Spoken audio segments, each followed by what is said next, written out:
Chapter 1. The Night the Water Won.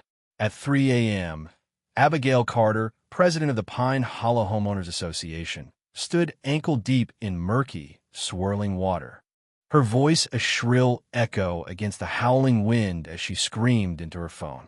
Her sleek black Audi bobbed gently downstream, drifting into a neighbor's prized tomato patch, its headlights flickering like a drowning firefly. Sirens screeched faintly in the distance, growing louder with every passing minute. Sprinkler systems sparked and fizzled, spitting violent arcs of electricity into the night. Mature peach trees groaned, their trunks splitting under the relentless current, and all I could think was, I told them. I warned them. But they had to dig that ditch. They had to ruin my grove. So, I gave them what they wanted, plus a little extra, just for good measure. You're probably wondering how it all came to this. How a quiet, unassuming woman like me ended up orchestrating a suburban deluge that left Abigail Carter soaked, stranded, and screaming. Well, let me take you back a few months, to a time when everything was still lush and calm, when my backyard was my refuge, my little Eden carved out of a chaotic world. My name's Lauren Hayes, and I live just beyond the manicured reach of Pine Hollow, a tidy subdivision with its identical lawns and overzealous rules. My home sits on a modest acre of unincorporated land, a patch that, by some blessed technicality, falls outside the HOA's iron grip. I built the place myself, board by board, with a budget that barely stretched beyond hope and duct tape. It's not much to look at, no grand columns or spotless siding, but it's mine. More than that, it's where my grove lives. Out back, beyond the sagging wooden fence that marks the line between my wild freedom and their pristine conformity, I'd cultivated a small paradise. Cherry trees heavy with fruit, apricot trees that bloomed like fireworks, a stubborn little persimmon that refused to quit despite its crooked lean. That grove wasn't just a collection of trees. It was my sanctuary, my therapy, my tether to something real in a world that felt increasingly fake. For years, I kept to myself, and Pine Hollow mostly did the same. We were neighbors in proximity only, separated by more than just a fence. My land was a tangle of green chaos. Theirs was a grid of clipped hedges and HOA-approved flower beds. I liked it that way.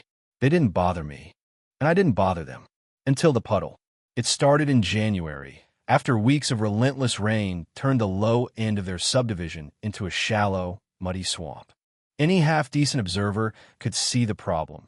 Shoddy grading and a drainage system that couldn't handle a drizzle, let alone a downpour. But instead of fixing their own mess, Abigail Carter and her insufferable deputy, Tom Grayson from Lot 22, decided the fault was mine, or rather, my grove's. They claimed my simple irrigation setup, a hose and a few channels I dug by hand, was somehow flooding their precious backyards by increasing groundwater retention. I first heard about their theory through a neighborhood email blast, the kind of passive-aggressive nonsense only an HOA could perfect. My address was highlighted in bold, all caps, contributing non-compliant water source. I laughed until my coffee went cold. Then came the ditch. One crisp morning, I stepped outside with my mug and froze. A backhoe straddled the property line, its metal teeth gnashing into the earth. Workers in neon vests tore a jagged trench along the border, slicing through my grove like a butcher through meat. Cherry tree roots dangled, severed and raw. An apricot tree sagged, half its base carved away. My persimmon, that scrappy little fighter, tilted at a heartbreaking angle, its roots exposed to the cold air. 5 years of care, pruning, watering, coaxing life from rocky soil, undone in hours. I marched straight to Abigail's house, phone camera rolling, my boots crunching frostbitten grass. She answered the door in a silk robe, a glass of Pinot Grigio already in hand despite the early hour. Her blonde hair was swept into a perfect bun, her lips pursed in that perpetual squint that screamed judgment. "Why did your crew trespass and destroy my grove?" I asked, fighting to keep my voice steady. She didn't blink. "It's necessary maintenance, Lauren, for the good of the community." And when did I agree to let you dig through my land? I pressed, the phone trembling slightly in my grip. Oh, don't be so dramatic, she said, waving a manicured hand. It's just landscaping. I stared dumbfounded. You good at my trees for landscaping. They're just trees, she replied, sipping her wine with a smirk. That was the moment I knew two things. Abigail Carter had no heart. And this was war. Chapter 2. The calm before the storm. The morning after the ditch appeared, I stood in my backyard, coffee mug in hand, staring at the wreckage. The air smelled of damp earth and severed roots, a raw, bitter scent that clung to the back of my throat. My cherry trees, two of them, at least, looked like they'd been hit by a guillotine. Their trunks split where the backhoe's blade had chewed through. The apricot tree I'd nursed through a brutal summer 3 years back sagged like a drunk against a lamppost, half its roots dangling in the open trench. My persimmon, that scrappy little bastard I'd coaxed into bearing fruit despite its stubborn lean, tilted at an angle that screamed defeat. 5 years of sweat, of early mornings with a shovel and late evenings with a watering can, reduced to a jagged scar in the dirt. I didn't cry. I wanted to, God knows I did, but the anger was too hot, too sharp to let tears through. Instead, I set my mug on the porch rail, grabbed my phone, and started snapping photos. Evidence, I told myself. Proof.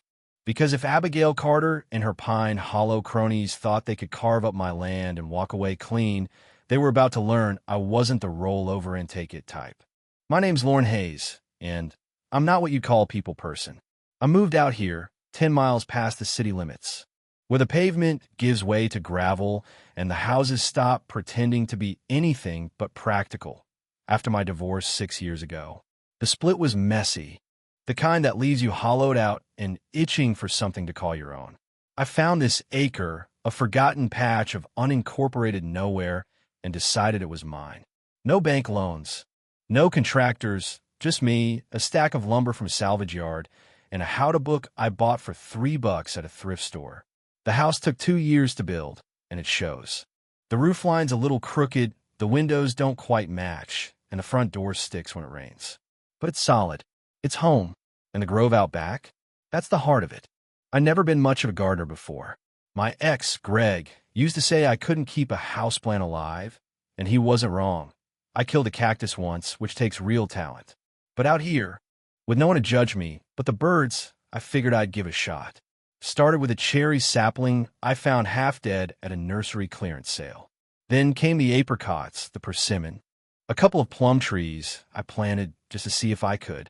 Over time, it grew into something real, a grove, wild and messy in mine. I'd sit out there on summer evenings with a beer, watching the sun sink behind the branches, the air thick with the smell of ripening fruit. It was the first place I'd felt whole since the divorce papers were signed. Pine Hollow, on the other hand, was everything I'd left behind. Neat, controlled, suffocating. The subdivision backed right up to my property, their cookie-cutter houses lined up like soldiers, each with its HOA-approved mailbox and identical strip of sod. I'd see them sometimes, the residents, power-walking in matching athleisure, fussing over their rose bushes, eyeing my overgrown yard like it was a personal insult. But we had an unspoken truce. I stayed on my side of the fence, they stayed on theirs. Until Abigail Carter decided my grove was her problem. She hadn't always been president of the HOA.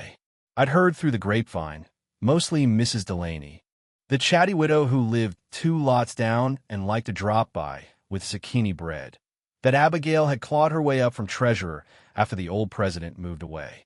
She was in her late 40s, blonde and polished, with a kind of smile that didn't reach her eyes. I'd seen her once or twice before the ditch, clipboard in hand, striding through Pine Hollow like a general inspecting the troops. She never spoke to me directly, not until that morning at her door. But I'd gotten her newsletters shoved into my mailbox despite the fact that I wasn't part of their little kingdom. Reminder, no visible trash cans after 7 a.m. Grass height must not exceed 4 inches. I'd toss them into recycling and move on with my day. The puddle changed everything. It showed up in January, after a stretch of rain that turned the sky gray for weeks. Down at the far end of Pine Hollow, where the land dipped toward a cul-de-sac, water started pooling, shallow at first, then deep enough to swallow a kid's sneaker. I'd seen it from my side of the fence, a muddy mirror reflecting their perfect houses, and figured it was their problem. Poor drainage. Shoddy construction. None of my business. But then came the email. I found it one evening after work. I'm a part-time bookkeeper for a local hardware store. Nothing fancy, buried in my inbox between spam and a bill reminder. Subject line, community update, drainage concerns. I opened it, expecting a plea for volunteers or a notice about roadwork. Instead, I got a wall of text signed by Abigail Carter, President, Pine Hollow HOA. Halfway down, there was my address in bold, all caps like a wanted poster. Contributing non-compliant water source. The gist? My excessive irrigation was supposedly flooding their backyards, and I needed to address the issue or face further action. I read it twice, laughed until my sides hurt, then deleted it. They couldn't seriously think my little hose and bucket setup was drowning their subdivision. The ditch proved they did. After my showdown with Abigail, I tried the rational route, took my photos to the county assessor's office, asked about property lines and easements. The clerk, a bored guy with a comb-over, confirmed what I already knew. The trench was on their side, barely, but my grove was mine, free and clear. I called my insurance, filed a claim for the damaged trees. The adjuster came out, took one look, and said I'd be lucky to get a dime. Too hard to prove intent, and the HOA's lawyers would bury me in paperwork. I even hired a lawyer, a polite kid fresh out of law school who charged me $200 to tell me the same thing. Suing wasn't worth it. The HOA had a legal team on speed dial, and I had a checking account that barely covered groceries. So I let it go, or tried to. I'd walk out back every morning, see the trench mocking me, and feel the anger simmer a little hotter. The residents started noticing me more, too. Mrs. Delaney stopped by one afternoon with a loaf of her zucchini bread, her gray curls bobbing as she leaned over the fence. "They're saying you're the reason their basements are wet," she said, her voice low like we were sharing a conspiracy. Abigail's got half the neighborhood convinced. "They can think what they want," I replied, breaking off a piece of the bread. It was still warm, soft in the middle. "Doesn't make it true." She nodded, but her eyes flicked to the trench. "Just watch yourself, hon. Abigail doesn't like losing." I thanked her, watched her shuffle back to her house, and wondered how many others were buying the HOA story. A few days later, I ran into Tom Grayson at the gas station, Lot 22, Abigail's right-hand man. He was a stocky guy in his 30s, with a buzz cut and a permanent scowl, pumping gas into a pickup that looked too clean to have ever hauled anything. I was filling up my beat-up Toyota when he caught my eye. "You're the one with the trees, right?" he said, not bothering with a hello. I nodded, keeping my tone neutral. "That's me. Gotta do something about that water," he went on, leaning against his truck. "It's messing up my patio. Concrete's cracking." "Your patio's not my problem," I said, screwing the cap back on my tank. "Maybe talk to whoever built your drainage system." His scowl deepened. "Abigail says it's your runoff. We're not going to let it slide." I climbed into my car without another word, drove off with my hands tight on the wheel. That night, I got another email, notice of noncompliance. They were giving me 30 days to cease irrigation activities or face escalation. I printed it out, stuck it on my fridge with a magnet shaped like a pineapple, and laughed again. Escalation. Like they were planning a military strike. But it stopped being funny when the next storm hit. It rolled in late February, a slow, heavy rain that drummed on my roof for 2 days straight. I woke up the third morning to a sound I hadn't heard before, a low, mournful creak. I pulled on my boots, grabbed a flashlight, and stepped outside. The trench had turned into a river, brown water rushing through it, eating away at the soil on my side. I watched, helpless, as the ground crumbled, pulling more of my land with it. By noon, one of my plum trees was leaning, its roots half exposed. By nightfall, after a gust of wind tore through, it fell, crashing into the mud with a thud that echoed in my chest. I stood there in the dark, rain soaking through my jacket, staring at the wreckage. The trench wasn't just a scar anymore. It was a weapon, and Pine Hollow was wielding it without a shred of remorse. I thought about marching over to Abigail's again, pounding on her door until she admitted what they'd done. I thought about calling the lawyer back, begging him to find a loophole. But as the rain pounded down, something shifted inside me. Not the loud, reckless kind of shift, the quiet, deliberate kind. The kind that says, okay, you want to play dirty? Let's see how you like it when the game turns. I went inside, peeled off my wet clothes, and started a pot of coffee. The storm wasn't over, and neither was I. Abigail Carter and her HOA had taken my trees, my peace, my patience. They thought they'd won. They were wrong. This was just the calm before the storm, and I was about to make it rain.